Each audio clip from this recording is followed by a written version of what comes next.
નમસ્કાર વિદ્યાર્થી મિત્રો, ફરી એકવાર એસએન દ્વારા સંચાલિત ઈ લર્નિંગ કાર્યક્રમમાં હું આપ સર્વેનું હાર્દિક સ્વાગત કરું છું. આપણે છઠ્ઠા ધોરણમાં ગુજરાતીમાં ગ્રામરનો એક નવો ટોપિક શરૂ કરીએ છીએ, જેનું નામ છે વિરામ ચિહ્ન.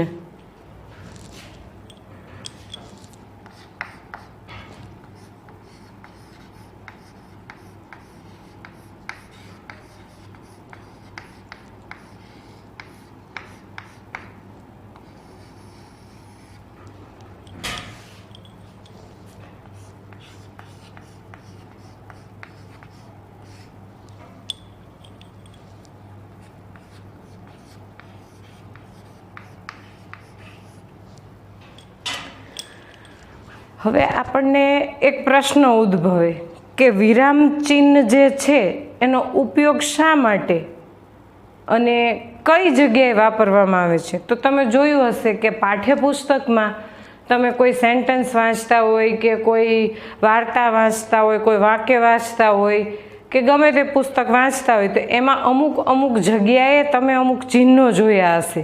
તો આ જે ચિહ્નો છે તેને વિરામ ચિહ્નો કહે છે. અને વિરામ ચિહ્નનો ઉપયોગ શું? તો કે વિરામ ચિહ્નથી આપણને વાંચવાની જે પદ્ધતિ છે આપણી, તે એકદમ સરળ અને સ્મૂથ બને છે. કેવી રીતે? તો આપણે એક ઉદાહરણ હું તમને આપું કે રાજુ,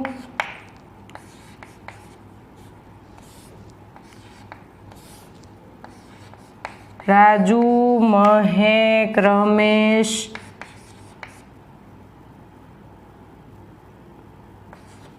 ટીના બધા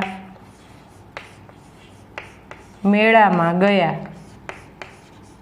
આ એક સિમ્પલ વાક્ય છે, બધા મેળામાં ગયા. હવે આપણે આને કોઈ પણ ચિહ્ન વગર વાંચીએ તો રાજુ, મહેક, રમેશ, ટીના બધા મેળામાં ગયા.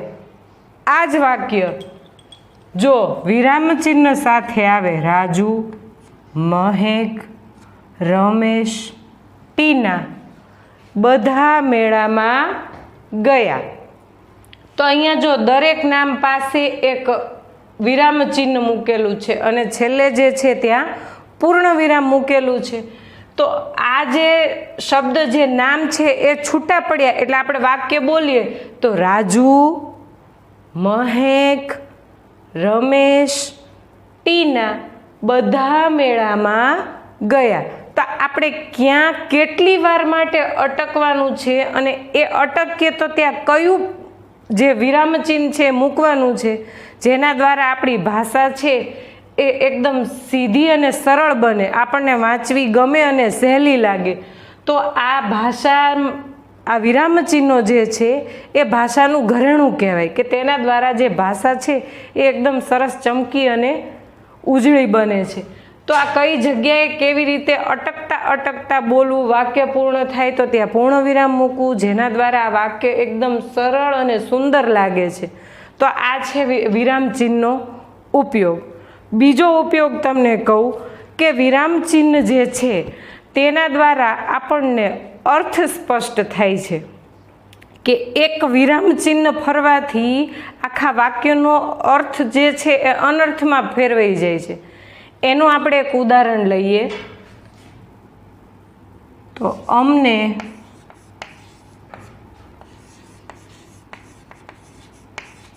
શિષ્યવૃત્તિ મળવાની છે. અહીંયા જો મેં પાછળ શું મૂક્યું છે? પૂર્ણ વિરામ. આ જે ઘટના છે એ હકીકત છે, જેની પાછળ પૂર્ણ વિરામ મૂકવામાં આવેલું છે કે આ ઘટના બનવાની છે અથવા તો બની ગઈ. અમને શિષ્યવૃત્તિ મળવાની છે. મળવાની છે નક્કી થઈ ગયું કે શિષ્યવૃત્તિ મળવાની છે. અહીંયા પૂર્ણ વિરામ આવી ગયું. આ જ શબ્દને આપણે અમને પૂર્ણ વિરામ કાઢું છું અને ત્યાં ક્વેશ્ચન માર્ક એટલે કે પ્રશ્નાર્થ મૂકું છું. અમને શિષ્યવૃત્તિ મળવાની છે. હવે મળવાની છે કે નથી મળવાની એ પણ ખ્યાલ નથી. નક્કી થઈ ગયું કે શિષ્યવૃત્તિ મળવાની નથી. અર્થનો શું થઈ ગયો? અનર્થ, આખું જે ચિત્ર છે એ જ બદલાઈ ગયું. શિષ્યવૃત્તિ જે મળવાની હતી, કન્ફર્મ હતી કે ભાઈ મળવાની જ છે, એની બદલે એક ફક્ત વિરામચિહ્ન ફેરવતા આ આખું વાક્ય નકાર થઈ ગયું કે હવે મળવાની છે કે નથી મળવાની એ પણ નથી ખબર, અથવા તો નથી જ મળવાની. તો વિરામચિહ્ન દ્વારા ભાષા સરળ બને છે અને એનો અર્થ સ્પષ્ટ થાય છે કે વિરામચિહ્ન જોઈ અને આપણને ખબર પડે છે કે આ શું કહેવા માંગે છે વાક્ય. તો ભાષા સરળ બનાવવા માટે, વાક્ય સરળ બનાવવા માટે અને એનો અર્થ સમજવા માટે વિરામચિહ્ન ઉપયોગી છે. હજી એક ઉદાહરણ લઈ તો ભાવ સ્પષ્ટ કરે છે. આપણા મનમાં રહેલા ભાવ આપણે વિરામચિહ્ન દ્વારા સ્પષ્ટ કરી શકીએ છીએ. એક ઉદાહરણ આપું. અરે વાહ, સુંદર મોર છે.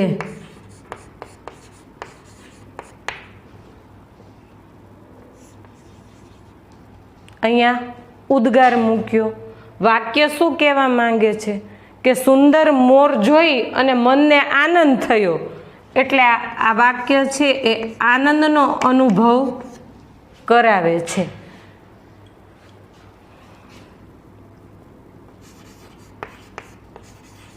ધત છે તારા જેવા કપૂતને. તો આ વાક્ય છે તે શું દર્શાવે છે તો કે ધૃણા દર્શાવે છે.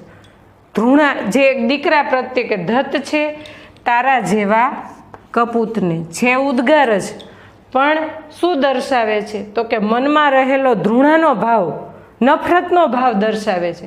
જ્યારે પહેલું વાક્ય છે વાહ કેવો સુંદર મોર છે, એ આપણને આનંદ દર્શાવે છે.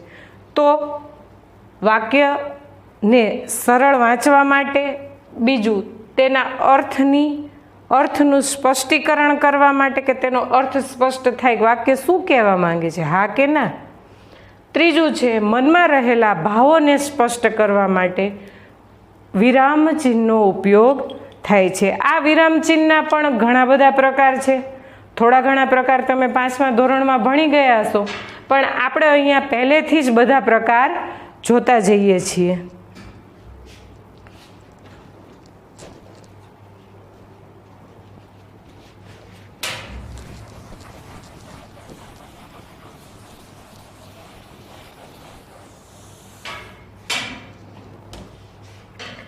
પહેલો પ્રકાર છે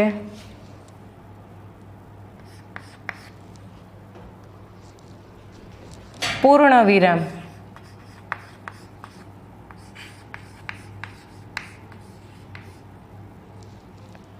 હવે પૂર્ણ વિરામનો ઉપયોગ ક્યાં થાય તો કે પૂર્ણ વિરામનો ઉપયોગ કોઈ હકીકત કહેવા માટે થાય છે. ક્યારેક આપણે કોકને ક્યાંક હકીકત જણાવી હોય ત્યારે પૂર્ણ વિરામનો ઉપયોગ થાય છે.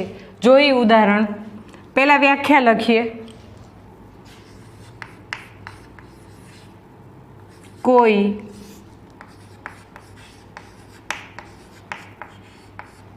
હકીકત કહેવા માટે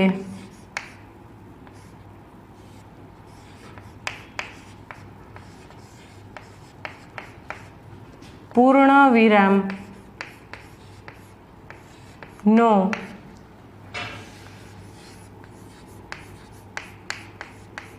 ઉપયોગ થાય છે. બીજું આપણે લઈએ તો હકીકત તો કોઈ હકીકત કહેવા માટે તો થાય, પણ બીજું તો કે ક્રિયા પૂર્ણ દર્શાવે છે. એ જે વાત ચાલુ હતી એ પૂર્ણ દર્શાવે છે. ઉદાહરણ આપણે જોઈ એટલે વધારે ખ્યાલ આવશે.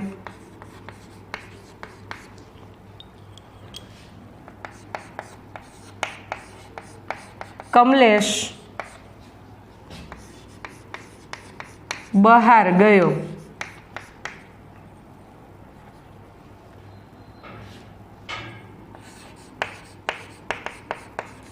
વરસાદ ચાલુ છે. કમલેશ બહાર ગયો, વરસાદ ચાલુ છે. ટીના ઊભી થઈ. શું છે? કમલેશ બહાર ગયો, જવાની ક્રિયા પૂર્ણ થઈ ગઈ છે. હકીકત છે કમલેશ બહાર ગયો, તો વાક્ય પૂરું થાય તો ત્યાં પૂર્ણ વિરામ. બીજું, સાદું વાક્ય હોય તો ત્યાં હંમેશા પૂર્ણ વિરામનો જ ઉપયોગ થાય છે. બીજું, વરસાદ ચાલુ છે, આ ક્રિયા ચાલુ દેખાડે છે પણ હકીકત છે કે વરસાદ ચાલુ છે. ટીના ઊભી થઈ અને જતી રહી, ક્રિયા પૂર્ણ થઈ ગઈ છે. એટલે અહીંયા પણ આપણે પૂર્ણ વિરામનો ઉપયોગ કર્યો છે. એટલે હકીકત દર્શાવવા માટે તો ક્રિયા પૂર્ણ થાય ત્યારે વાક્યને અંતે પૂર્ણ વિરામ મૂકવામાં આવે છે.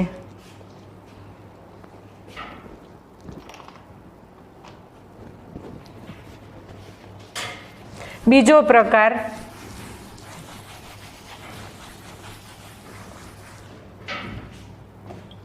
પ્રકાર નંબર 2,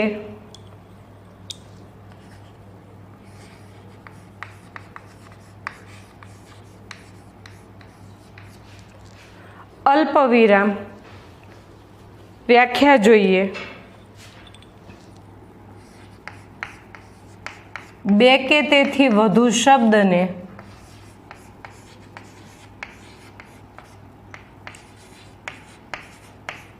છૂટા પાડવા માટે,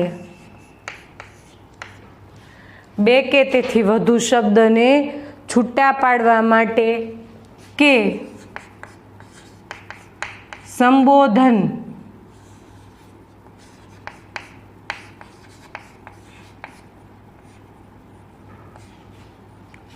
કરવા માટે અલ્પવિરામનો ઉપયોગ થાય છે.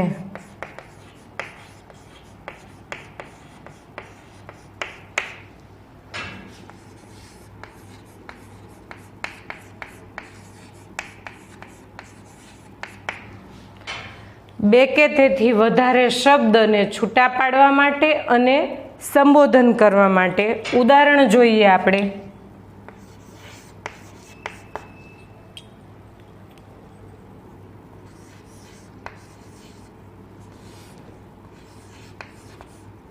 પૂજ્ય ગુરુજી. બીજું ઉદાહરણ,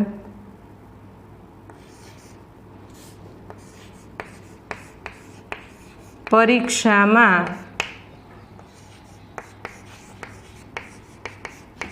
પેન્સિલ, રબર, સંચો, માપપટ્ટી લઈને આવવું. ત્રીજું ઉદાહરણ લઈએ.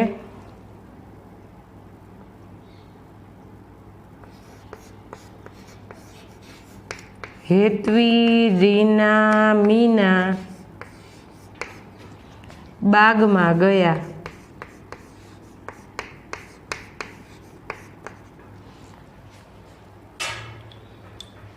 પૂજ્ય ગુરુજી. પહેલું વાક્ય સંબોધન છે. કોને? તો કે ગુરુજીને. એટલે આપણે વ્યાખ્યામાં જોયું કે સંબોધન કરવા માટે શેનો ઉપયોગ થાય છે? અલ્પવિરામનો.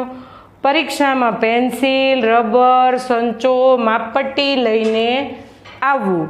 તો એક કરતાં વધારે શબ્દને છૂટા પાડવા માટે વચ્ચે શું મૂકવામાં આવે છે?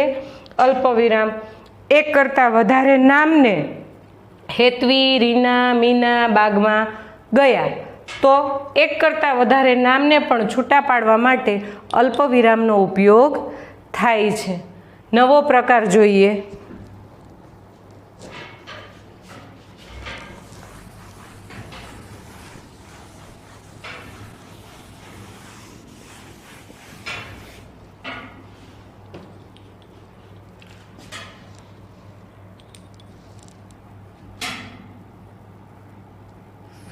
ત્રીજો પ્રકાર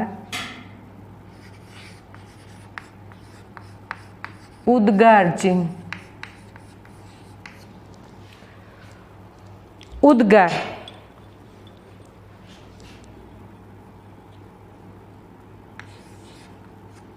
જે શબ્દ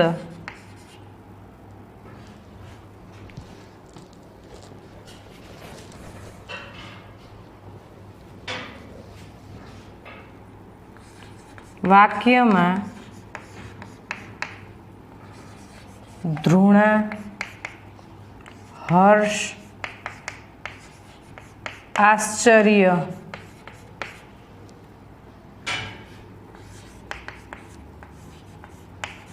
સુખ, દુઃખ જેવા ભાવ દર્શાવવા માટે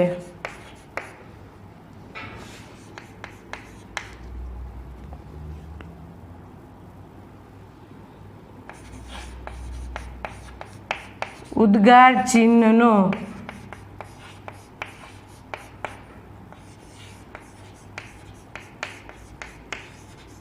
ઉપયોગ થાય છે. અહીંયા ધ્યાન, વાક્યમાં ધૃણા, હર્ષ, શોક, આશ્ચર્ય, સુખ, દુઃખ જેવા મનના જે ભાવ છે એને પ્રકટ કરવા માટે અથવા તો એને દર્શાવવા માટે ઉદ્ગાર ચિહ્નનો ઉપયોગ થાય છે. આપણે ઉદાહરણમાં જોયું હતું જ્યારે શરૂઆત કરી ત્યારે, છતાં અહીંયા એક ઉદાહરણ લઈએ.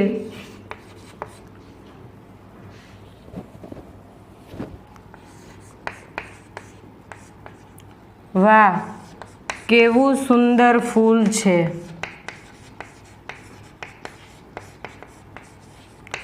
શેનો ભાવ પ્રગટ કરે છે? તો કે હર્ષનો, આનંદ. બીજું ઉદાહરણ,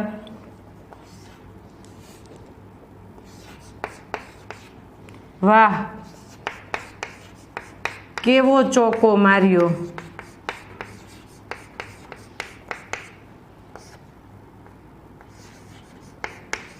આશ્ચર્ય, કેવું સુંદર ફૂલ છે. હર્ષ, વાહ, કેવો ચોકો માર્યો. તો આ જે શબ્દ છે, જે મનના ભાવ છે, તે દર્શાવવા માટે ઉદ્ગાર ચિહ્નનો ઉપયોગ થાય છે. હજી એક ઉદાહરણ મૌખિક તમને વાત કરું તો, ધિક્કાર છે તારા જેવા કપૂતને. આપણે પહેલાં પણ ઉદાહરણમાં લઈ લીધું હતું જ્યારે સ્ટાર્ટ કર્યું ત્યારે. તો એ શું દર્શાવે છે? ધૃણા. એ સિવાય દુઃખ, તો ખૂબ દુઃખ, ખૂબ વાક્યને અંતે પણ ઉદ્ગાર ચિહ્નનો ઉપયોગ થાય છે. તો ખૂબ દુઃખ થાય છે કે મારે પેટે આવો કપૂત જન્મ્યો. તો વાક્યને અંતે ઉદ્ગાર ચિહ્ન મૂકતા એ ધૃણા દર્શાવે છે. તો મનના ભાવ દર્શાવવા માટે ઉદ્ગાર ચિહ્નનો ઉપયોગ થાય છે.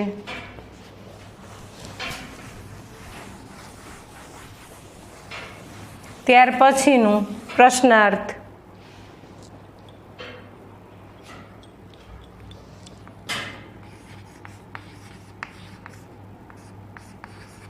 પ્રશ્નાર્થ ચિહ્ન ચોથો પ્રકાર.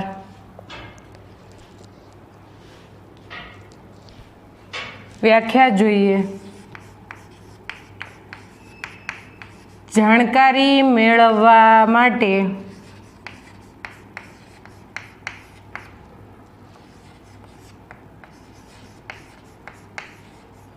પૂછવામાં આવતા વાક્યને અંતે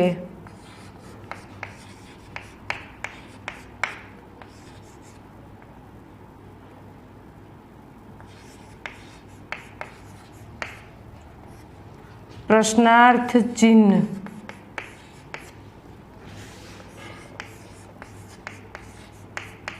મૂકવામાં આવે છે. આપણે કોઈ જાણકારી મેળવવી હોય એના માટે આપણે કોકને પ્રશ્ન પૂછવો પડે અને એ જે વાક્ય બને એને અંતે પ્રશ્નાર્થ ચિહ્ન મૂકવામાં આવે છે. અથવા તો કોઈ માહિતી મેળવવી હોય અને આપણે કોઈને કંઈ વાક્ય પૂછીએ તો એને અંતે પ્રશ્નાર્થ ચિહ્ન મૂકવામાં આવે છે. ઉદાહરણ જોઈએ. શું તમે અમદાવાદ ગયા હતા?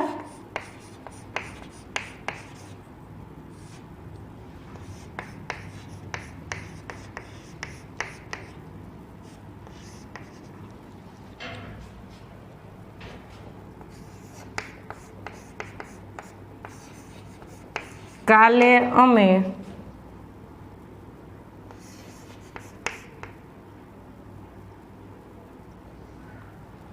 કાલે તમે, અમે નહીં તમે, આબુ જવાના છો, માહિતી જોઈ છે, જવાના છો, વાક્યને અંતે શું આવ્યું? પ્રશ્નાર્થ ચિહ્ન. શું તમે કાલે અમદાવાદ ગયા હતા? એ પણ જાણવું છે કે શું ખરેખર ગયા હતા? તો પ્રશ્ન થયો તો શું થયું? વાક્યને અંતે પ્રશ્નાર્થ ચિહ્ન. હજી એક મૌખિક ઉદાહરણ આપું કે શું તમે ક્લાસમાં પ્રથમ હરોળમાં બેસો છો? તો આ પણ શું થયું? જાણકારી મેળવવી છે, હા અથવા નામાં. તો એ પણ પ્રશ્ન થયો.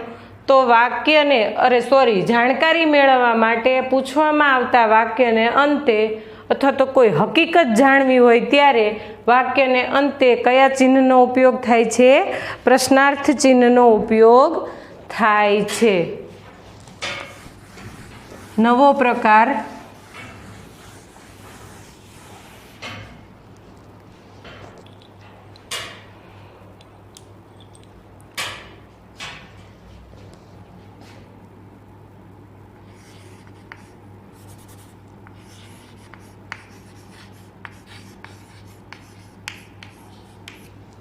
અર્ધવિરામ.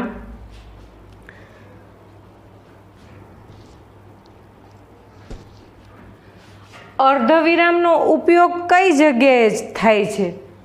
તો કે અર્ધવિરામ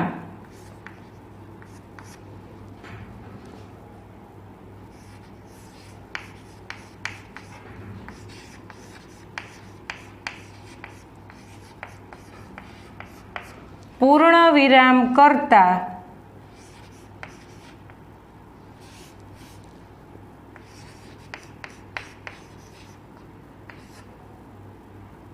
ઓછું અટકવા માટે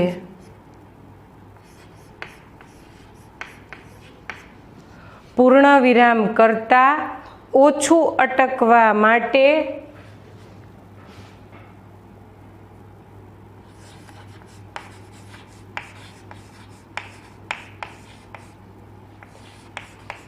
અર્ધવિરામનો ઉપયોગ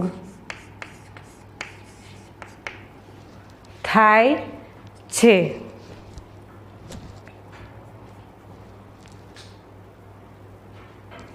અથવા તો બે ખંડોને જોડવા માટે, એટલે કે પહેલું વાક્ય પૂર્ણ થયું છે પણ વધારે આગળ હજી એક વખત અલ્પવિરામનો ઉપયોગ થઈ ગયો છે પણ હવે બીજી વખત આપણે એનો ઉપયોગ કરી શકીએ એવું નથી અને પૂર્ણ વિરામ કરતાં ઓછું અટકવાનું હોય ત્યારે અર્ધવિરામનો ઉપયોગ થાય છે. એટલે કે બે ખંડોને જોડવા માટે પૂર્ણ વિરામ કરતાં ઓછું અને અલ્પ વિરામ કરતાં વધારે અટકવાનું હોય ત્યારે અર્ધવિરામનો ઉપયોગ થાય છે. વાક્ય જોઈએ.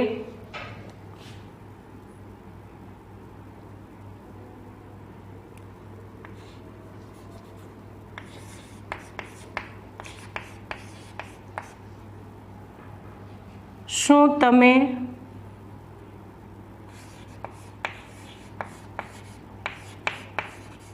બજાર ગયા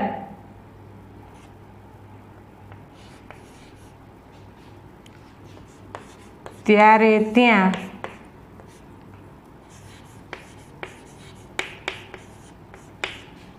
વરઘોડો પસાર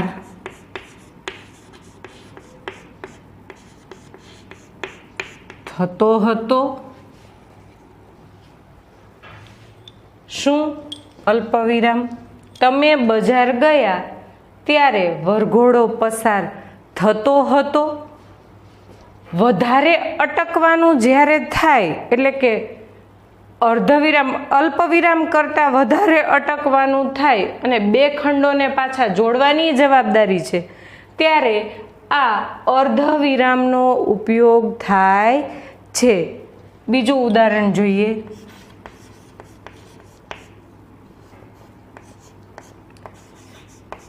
ચિત્રો ઘણા છે તમને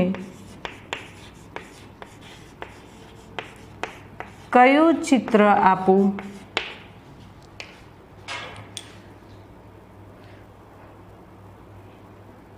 ચિત્રો ઘણા છે, તમને કયું ચિત્ર આપું? Question mark.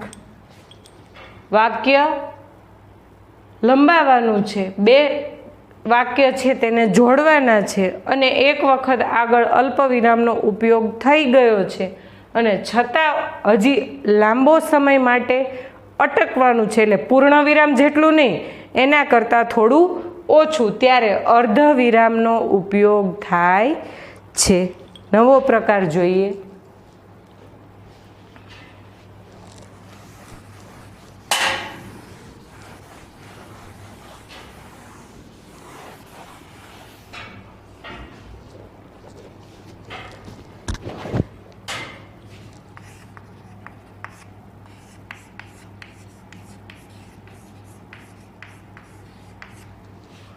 ગુરુ વિરામ.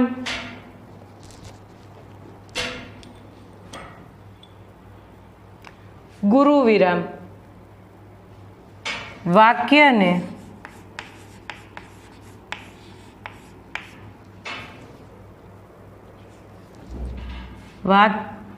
વાક્ય સાથે જોડાયેલું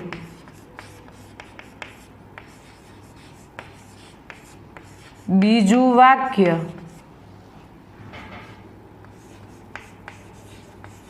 પાછળ બાકી છે અથવા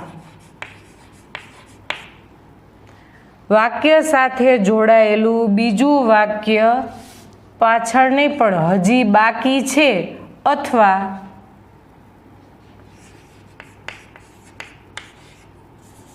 એક વાક્ય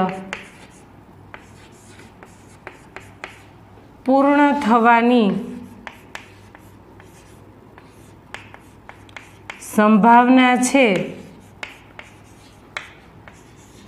છતાં કંઈક હજી બાકી છે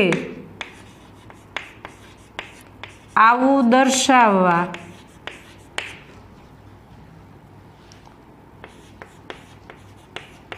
ગુરુ વિરામનો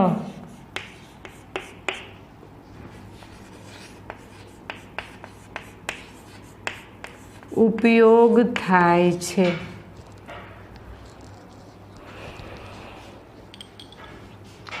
વાક્ય સાથે જોડાયેલું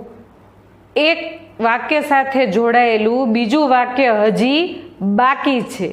એક વાક્ય પૂર્ણ થવાની સંભાવના છે, પૂર્ણ થયું નથી, સંભાવના છે, અને હજી કંઈક પાછળ બાકી છે તેવું દર્શાવવા માટે ગુરુ વિરામનો ઉપયોગ થાય છે.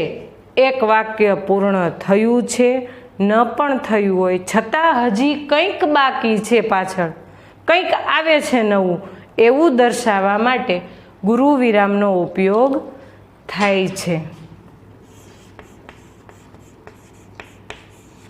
મહારાજ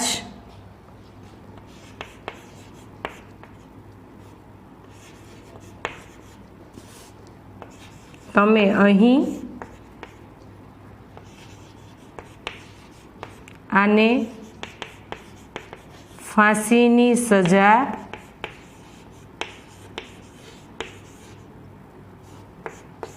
દઈ દો. મહારાજ તમે અહીં આને ફાંસીની સજા દઈ દો.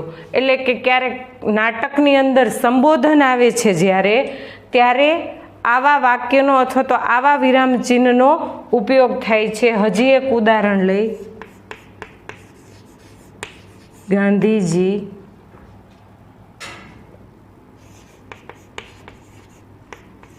સત્ય, પ્રેમ, કરુણા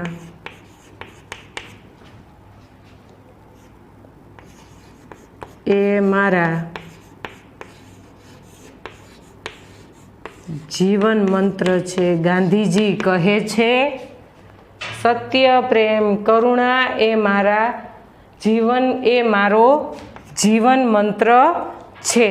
તો ગાંધીજીનું કહેવું છે, ગાંધીજી સંબોધન કરે છે કે સત્ય, પ્રેમ, કરુણા એ મારો જીવન મંત્ર છે. તો નાટકની અંદર જ્યારે સંવાદ આવે છે કે રાજા બોલે કે રાણી બોલે કે એનો સિપાઈ બોલે અથવા તો પાત્ર નાયક બોલે, નાયિકા બોલે, ત્યારે વિવિધ સંબોધન જે થાય છે તેની અંદર ગુરુ વિરામ ચિહ્નનો ઉપયોગ થાય છે. છેલ્લો અને લાસ્ટ પ્રકાર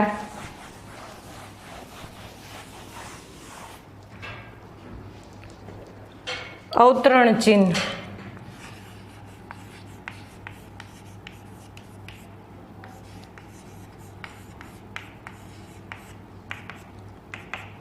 અવતરણ ચિહ્ન સિંગલ પણ હોય અને ડબલ પણ હોઈ શકે છે.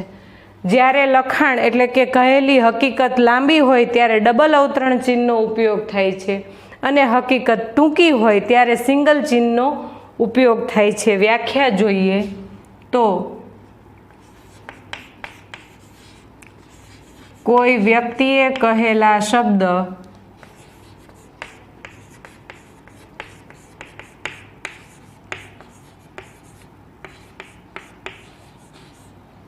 તેની તે જ સ્થિતિમાં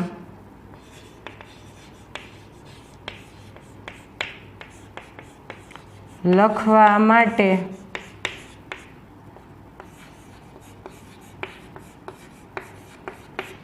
અવતરણ ચિહ્નનો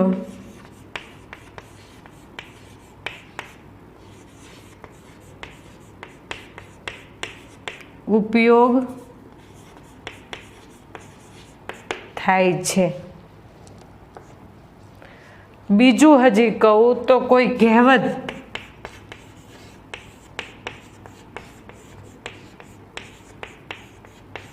કહેવા માટે પણ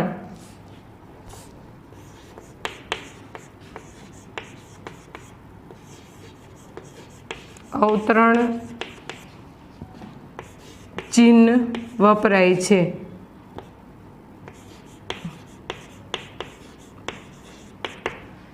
કોઈ વ્યક્તિના કહેલા શબ્દને તેની તે જ સ્થિતિમાં લખવા માટે અવતરણ ચિહ્નનો ઉપયોગ થાય છે. કોઈ કહેવત કે ટૂચકા કહેવા માટે પણ અવતરણ ચિહ્નનો ઉપયોગ થાય છે. અવતરણ ચિહ્નમાં લખેલું લખાણ આપણે જાતે ફેરફાર કરી શકતા નથી. એને આપણે કોઈ એ શબ્દની અંદર ચેડા કરી શકતા નથી. એ લખાણ તેને તે જ સ્થિતિમાં આપણે લખવાનું રહે છે. ઉદાહરણ જોઈએ.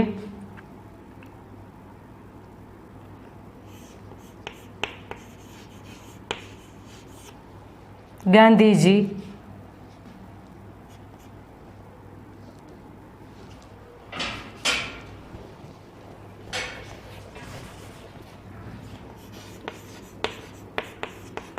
વિવેકાનંદ કહેતા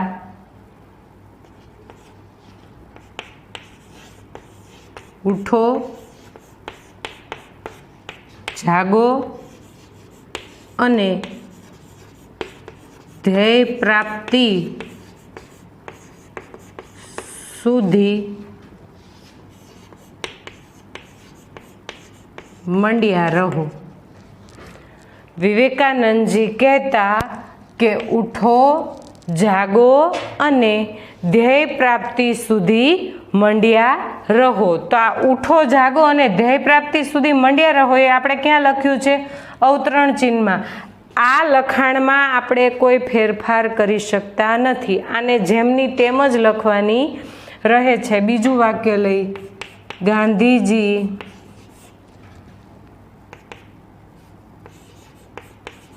મારું આત્મલેખન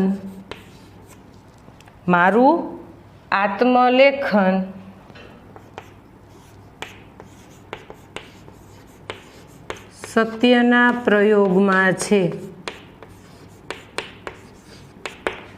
ગાંધીજીનું જે સંપૂર્ણ જીવન છે તે તેમણે સત્યના પ્રયોગો નામના પુસ્તકમાં આપેલું છે.